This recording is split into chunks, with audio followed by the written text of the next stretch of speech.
Bonjour et bienvenue à cet atelier qu'on va faire sur les droits des gens qui font des achats et du magasinage. Donc, pas mal tout le monde. C'est un grand plaisir de vous présenter ce deuxième atelier enregistré. Et on essaye aujourd'hui, comme avec la dernière fois sur le droit du travail, si vous ne l'avez pas attrapé, à démêler le vrai du faux. Donc, qu'est-ce qui est vrai, qu'est-ce qui est faux, puis j'y vais avec des informations qu'on entend souvent lors de nos rencontres au Centre de justice de proximité du Grand Montréal pour essayer de prévenir des erreurs. Donc, allons-y. Sans plus tarder, je vais me présenter en premier lieu. Mon nom est David Théodore, je suis avocat au Centre de justice. Ça fait une couple d'années que je travaille là et moi, j'aime beaucoup ces ateliers pour pouvoir justement partager avec vous qui écoutez aujourd'hui les apprentissages, on pourrait dire les erreurs des autres. Donc, essayons d'apprendre des erreurs des autres. Je vais vous avouer que la présentation est déprimante. Pourquoi? Parce que c'est beaucoup des erreurs, des choses qu'on veut éviter, mais surtout, c'est dans l'optique que c'est beaucoup plus agréable d'apprendre des choses déprimantes lors d'une rencontre de 30 minutes sur YouTube que après le coup, quand on a fait des erreurs puis on a perdu beaucoup d'argent. Donc, vraiment, mon objectif, c'est de vous éviter de perdre de l'argent en faisant des achats mal avisés. Donc, pardonnez-moi si des fois, je suis un peu direct avec mes conseils. Et justement, c'est quoi, d'où j'ai tiré tous ces conseils-là? C'est en travaillant au Centre de justice de proximité.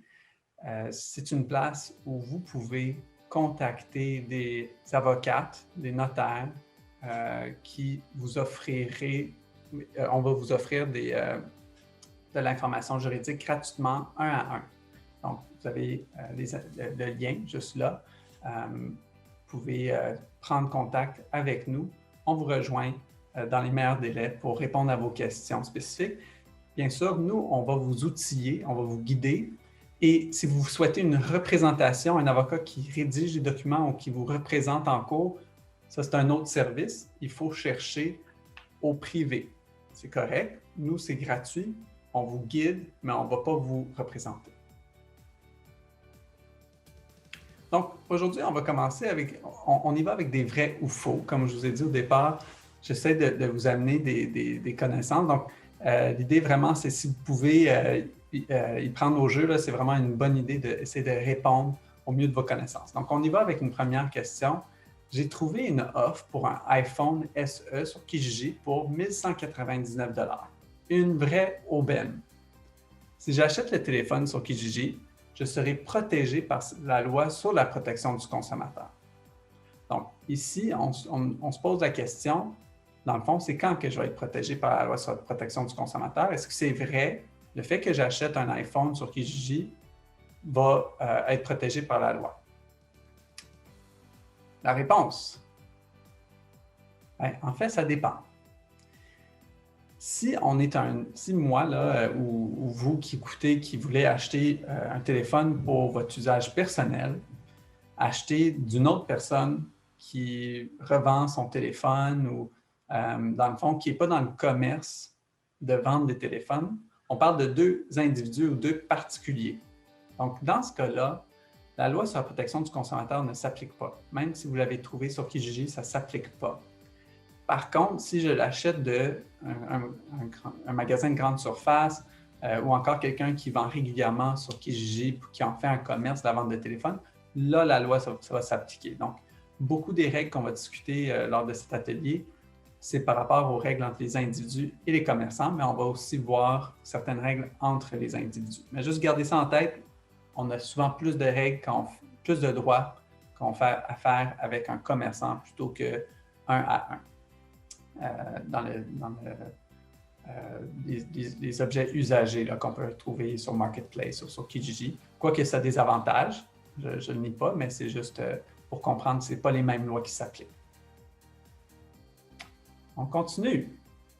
Donc, un premier sujet qu'on va aborder, d'environ 4, c'est les garanties. Donc, souvent, quand on va au magasin, particulièrement les électroniques, les autos, les meubles qui ont plus de valeur, on parle de garantie. Donc, faisons une couple de définitions en premier lieu, là. Donc, on parle de garantie conventionnelle et garantie supplémentaire. Le commerçant, il a tendance à parler surtout de la garantie supplémentaire, c'est celle qu'il vous offre.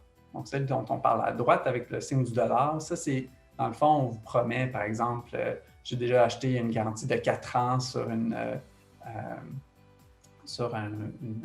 console. Et est-ce que c'est nécessaire? C'est à se poser la question. Il y en a qui disent oui, il y en a qui disent non. Ça va dépendre un peu de votre situation. Il y a d'autres types de garanties. Il y a la garantie conventionnelle qu'on trouve à gauche. Et c'est celle qui est déjà incluse dans le prix du contrat.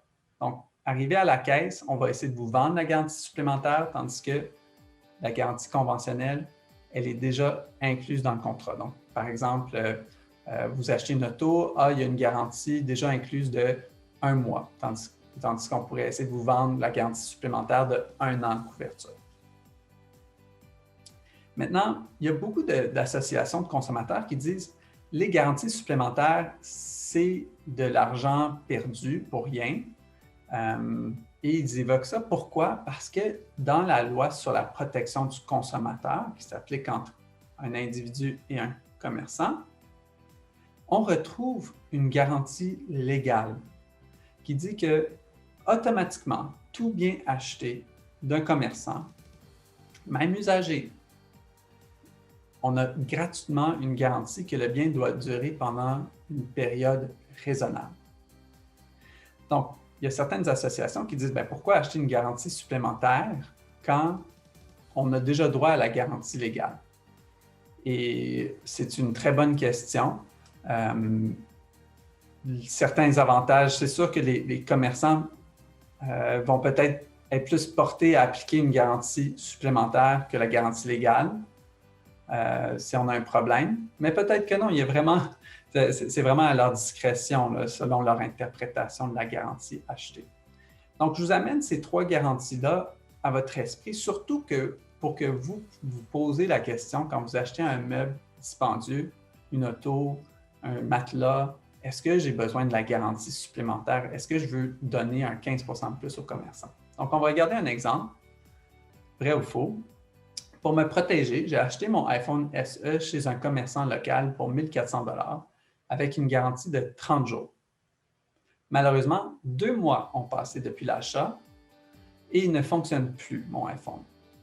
J'ai le droit donc de réclamer des réparations gratuites de mon vendeur initial ou de Apple. Vrai ou faux? Donc, est-ce que c'est vrai qu'après 2 mois, mais après les 30 jours de garantie, je peux quand même faire une réclamation auprès du vendeur initial, donc mon commerçant local ou Apple? La réponse, c'est sûr que toute chose dépend des situations. Donc, c'est sûr que quelqu'un qui achète un téléphone puis qui le pitch contre le mur puis qui n'en fait pas un bon usage ne peut pas réclamer des réparations de son commerçant ou du fabricant. Par contre, quelqu'un qui en fait un usage normal a le droit de s'attendre à une durée raisonnable qui est souvent en fonction du prix du bien et du type de bien. On n'a pas une grille fixe, c'est quoi une durée raisonnable? Ça dépend vraiment, comme je vous dis, du prix, du type de bien. Donc, au lien que vous avez à l'écran, c'est un code QR avec votre téléphone, vous pouvez le scanner et ouvrir un lien. L'Office de la protection du consommateur, un organisme gouvernemental, vous présente différentes durées raisonnables que les tribunaux ont attribuées à différents types de biens, téléphone, auto, sofa, matelas, etc. Et vous pourrez voir, est-ce que c'est normal que mon réfrigérateur brise après 4 ans? Est-ce que c'est normal qu'il brise après 3 ans, mon téléphone? Et avec les exemples fournis par l'Office, vous aurez des outils pour négocier avec le vendeur, avec le fabricant. Les deux sont responsables sous la garantie légale de durabilité. Donc ça, c'est des pensez-y bien. Et on va voir plus tard dans la présentation comment justement parler avec les commerçants. Ici, là, par contre, on va parler de véhicules d'occasion. Donc là, honnêtement, là, toute cette série d'ateliers, je les ai montés à cause des fameux véhicules d'occasion. En travaillant au centre, on rencontre beaucoup de gens, malheureusement, qui achètent des citrons, soit d'autres particuliers, soit en individus qui se vendent, par exemple, sur Kijiji des autos, ou encore d'un vendeur d'auto usagés. Il y a beaucoup d'attrapes. Et donc, c'est vraiment important pour moi de vous les partager. J'espère que ça vous sera utile. Encore une fois, c'est un peu déprimant quand on pense à tous les pièges, mais c'est pour ça qu'on s'informe aujourd'hui. Donc, premier vrai ou faux, j'ai acheté un véhicule d'occasion d'une personne sur Kijiji. Donc, un véhicule d'occasion, un véhicule usagé d'une personne. Donc, malheureusement, la Société d'assurance automobile du Québec, la SAC, me refuse le droit de conduire le véhicule, de l'immatriculer, parce que le vendeur n'a pas payé des amendes pour un stationnement illégal. Pour conduire le véhicule, je vais devoir rembourser des amendes du vendeur. Donc, qu'est-ce que vous en pensez? Est-ce que pour pouvoir immatriculer, donc conduire l'auto que je viens d'acheter, il va falloir que d'abord je paye les amendes du vendeur s'il refuse de les payer lui-même? La réponse, malheureusement, c'est vrai. Donc ça, c'est la première série d'attrapes quand on achète une auto usagée. Il faut absolument vérifier, particulièrement quand on l'achète d'un autre individu comme sur Kijiji, là, il faut vraiment vérifier est-ce que les amendes ont été payées. Donc, il y a plusieurs attrapes. Comment les éviter? Donc, vous allez avoir dans les commentaires les ressources pour faire ces vérifications-là. Mais la première chose à faire, c'est vérifier auprès de Protégez-vous, est-ce que j'achète une bonne automobile? Donc, Protégez-vous, plusieurs le connaissent, c'est un guide à but non lucratif qui fait un rapport sur les autos vendues neuves comme usagées, les différents modèles et les évalue. Est-ce que c'est un bon achat? Donc ça, c'est la première chose à faire. N'achetez pas l'auto qui a tous les problèmes connus du monde. Deuxième chose, avec le numéro d'identification du véhicule ou le VIN number en anglais, on doit faire des vérifications pour voir est-ce que la personne qui se présente comme le propriétaire l'est vraiment. Est-ce qu'il l'a volé? Ça arrive. Il y a vraiment des personnes malhonnêtes.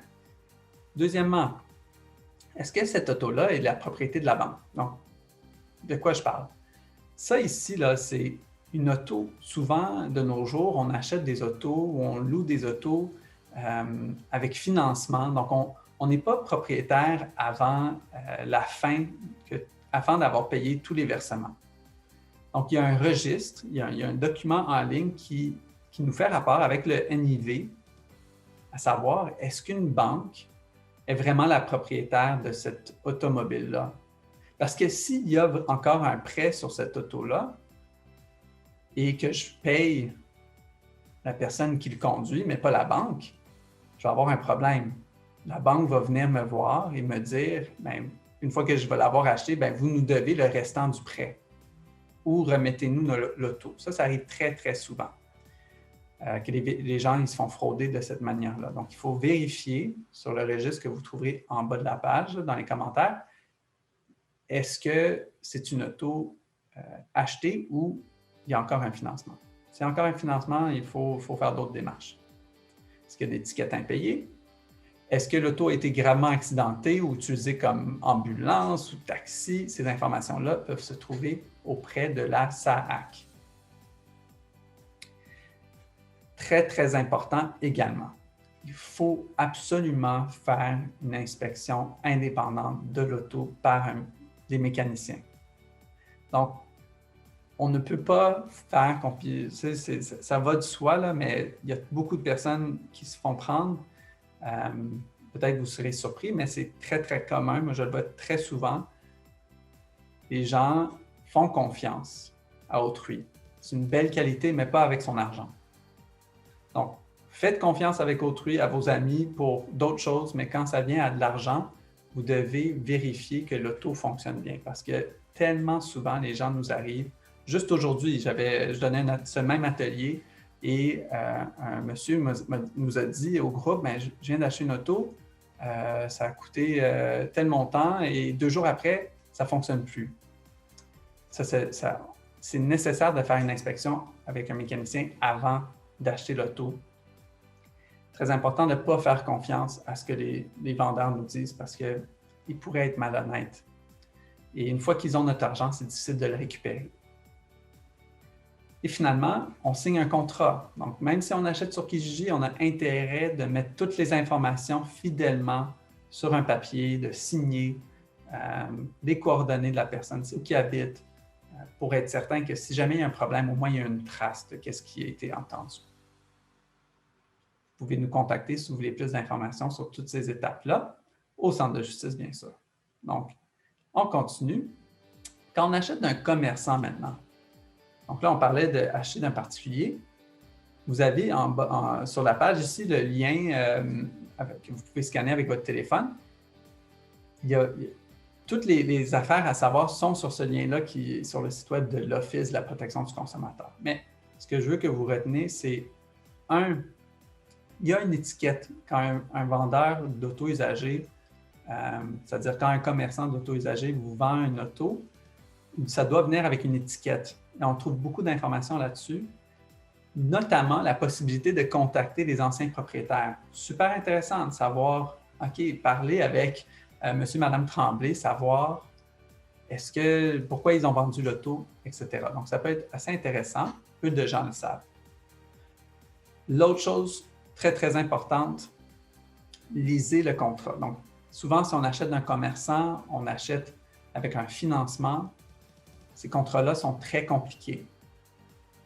Donc, il faut les relire plusieurs fois jusqu'à temps qu'on les comprenne. Puis si on ne les comprend pas, à Montréal, on prend le Bixi. On ne va pas signer tant qu'on n'a pas compris le contrat. On va chercher de l'information. Donc, et finalement, je ne l'ai pas répété ici, mais il faut encore une fois, même comme avec un achat sur Kijiji, là, on demande du commerçant la possibilité de faire vérifier l'auto par un mécanicien indépendant. S'il refuse, on achète ailleurs. Parce qu'on ne peut pas faire confiance aux vendeurs, malheureusement. Donc, petite question, une grosse question, vrai ou faux. Mon conjoint m'a forcé de mettre à mon nom l'achat de notre véhicule. Il dit de ne pas pouvoir chercher le financement nécessaire. Si jamais il fait défaut de payer, la banque va me réclamer les sommes dues, même si on se laisse. Vrai ou faux? Donc, cet exemple, on voit le souvent, que ce soit des conjoints, que ce soit des amis. Ça arrive si quelqu'un a des difficultés personnelles, pas capable de travailler ou juste n'est pas capable de bien gérer ses finances, qu'elle n'est pas capable de chercher du crédit, que ce soit des cartes de crédit, du financement sur l'achat d'une auto, etc. Donc, dans ces cas-là, est-ce que c'est possible? Qu'est-ce qui arrive quand elles convainquent, par exemple, une conjointe ou un conjoint de faire l'achat à leur nom et qu'il y a rupture? Est-ce que c'est vrai que la banque va quand même réclamer l'argent de la conjointe, même si elle n'a pas l'auto? La réponse, malheureusement, c'est vrai. J'en profite pour partager avec vous, on n'a pas dit qu'il y avait de la violence conjugale, mais j'en profite pour partager avec vous des informations sur les lignes téléphoniques en matière de violence conjugale, juste parce que c'est une réalité vraiment très, très commune, malheureusement, et ça peut être souvent relié à l'abus financier. Donc, juste sur ce thème-là, sachez que le plus important, c'est qu'il y a beaucoup de ressources. Pas parfait, mais il y a beaucoup de ressources pour venir en aide à vous, aux gens que vous connaissez qui vivent de la violence conjugale. C'est pas facile, mais vous n'êtes pas seul. Donc, j'en profite pour vous partager ce point-là. On continue. La vente à tempérament. Donc, ça, c'est vraiment juste pour... c'est vraiment juste des conseils de bonnes pratiques d'achat. C'est à savoir, une vente à tempérament, il faut juste retenir que si on prend une télévision, par exemple, acheter 1 000 $ en 12 versements de 95 $, on devient vraiment propriétaire à 100 % une fois que tous les versements sont faits à temps. Parce que si on manque des versements, que ce soit une auto, que ce soit une maison, si on manque les versements, on peut perdre le bien. Donc, c'est juste à garder en tête. C'est très reluisant de acheter avec des mensualités, mais ça peut nous rattraper. On peut on peut devenir un peu serré financièrement. Donc, une bonne idée de faire la bonne planification financière. On va parler de ressources à la fin pour vous aider là-dessus. Bon, un peu plus léger, les achats en ligne. On en fait beaucoup, particulièrement avec le contexte de la pandémie. Qu'est-ce qu'on doit retenir? Bien, premièrement, quand je décide de commander en ligne un chargeur pour mon téléphone, là, qu'est-ce que je peux faire pour prévenir contre des problèmes avec mon achat? Bien, de un, vérifier les politiques de retour de Amazon ou les différents forums là, de vente et achat en ligne, parce qu'il y en a qui ont des meilleures pratiques que d'autres. Utilisez celles qui ont les meilleures pratiques. De plus, on utilise une carte de crédit. Donc, la carte de crédit offre une protection supplémentaire quand on achète en ligne. Et on va voir pourquoi avec ce vrai ou faux. Donc, ça fait 2 mois et je n'ai toujours pas reçu mon chargeur acheté par carte de crédit en ligne.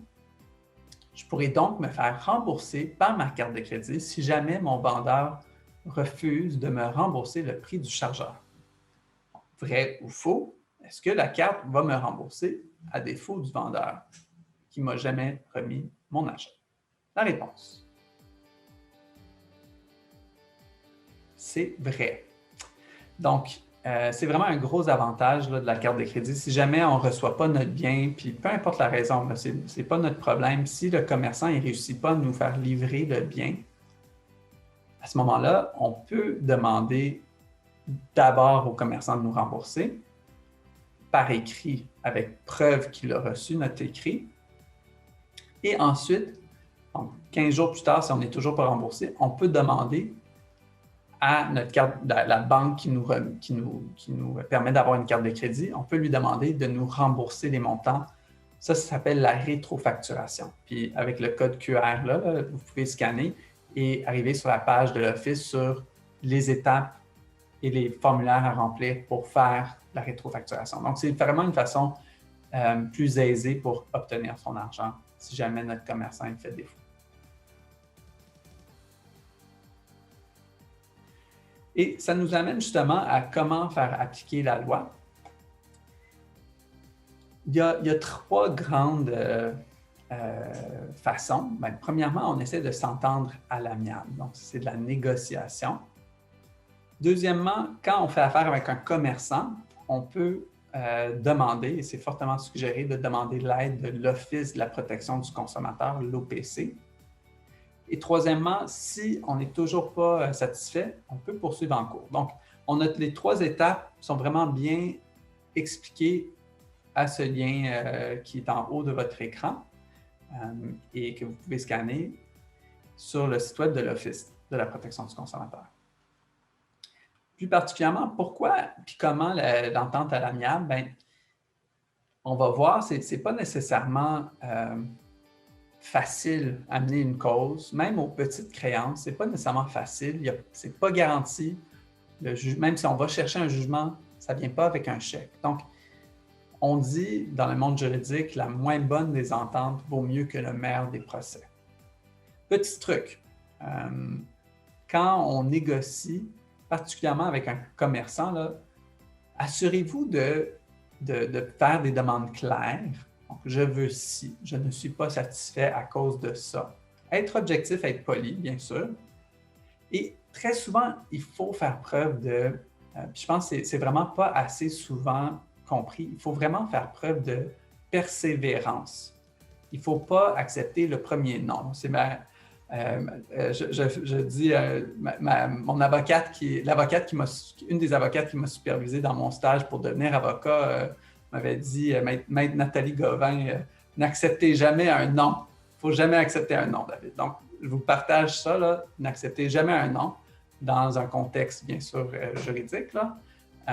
Donc, poussez. Comment on pousse? Bien, je vous donne un exemple. OK, vous ne pouvez pas m'aider admettons, à recevoir un remboursement. Est-ce qu'il y a quelqu'un à qui je pourrais parler qui pourrait donner droit à ma demande d'un remboursement? Est-ce que je pourrais aller parler avec votre superviseur, s'il vous plaît, juste pour avoir droit à ça? Merci beaucoup. Et persévérer, ne pas lâcher le morceau. Un petit truc. continue. Donc, vraiment, puis on peut voir ça de cette façon-ci. Si la négociation ne fonctionne pas, bien, on peut parler avec l'Office de la protection du consommateur. Vous avez leur numéro montréalais à l'écran. Ensuite, une mise en demeure. Donc, vous avez dans le lien, là, le lien dans les diapositives précédentes, vous avez un exemple de mise en demeure si vous suivez le lien.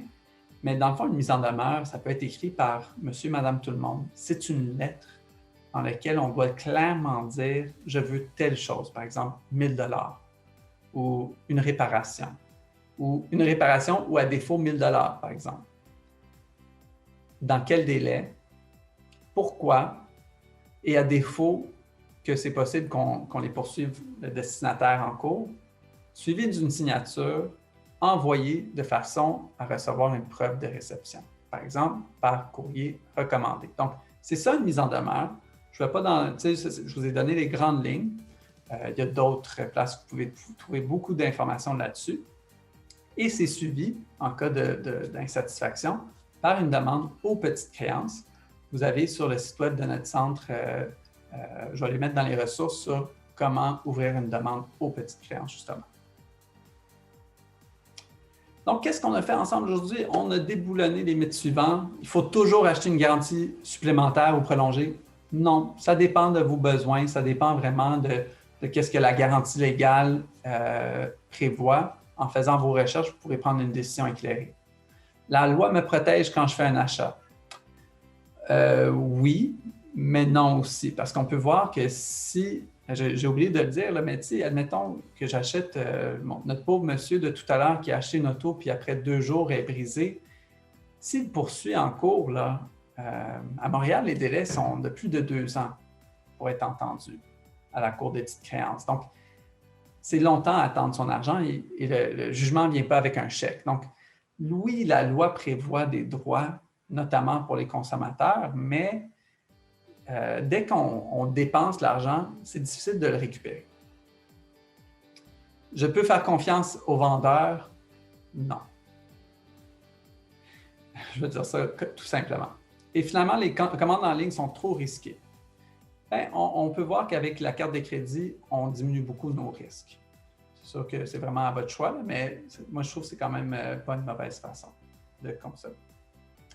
Donc, ça fait le tour de notre présentation. Si vous souhaitez apprendre plus, bien, vous avez le site web d'Éducalois qui explique le droit de façon écrite. On a l'Office de la protection du consommateur avec qui vous pouvez parler au téléphone. Ils sont une bonne ressource pour connaître la loi sur la protection du consommateur. Options consommateurs ou d'autres, ce qu'on appelle ACEF, Association de coopératives d'économie familiale. Ce sont des organismes qui peuvent vous aider à connaître vos droits de consommateur, mais aussi de faire de la planification financière, d'avoir des stratégies budgétaires pour gérer votre argent. Et finalement, bien sûr, les centres de justice de proximité que j'aime beaucoup. Donc, on peut vous offrir de l'information juridique gratuitement, 1 à 1 avec une avocate ou un notaire. Et vous avez nos coordonnées juste là. Donc, j'espère que la présentation vous a plu. Moi, ça me fait grand plaisir de vous partager ces informations et j'espère que vous saurez en profiter et sauver des sous en cas de problème que vous aurez maintenant évité. Donc, là-dessus, je vous souhaite une excellente journée.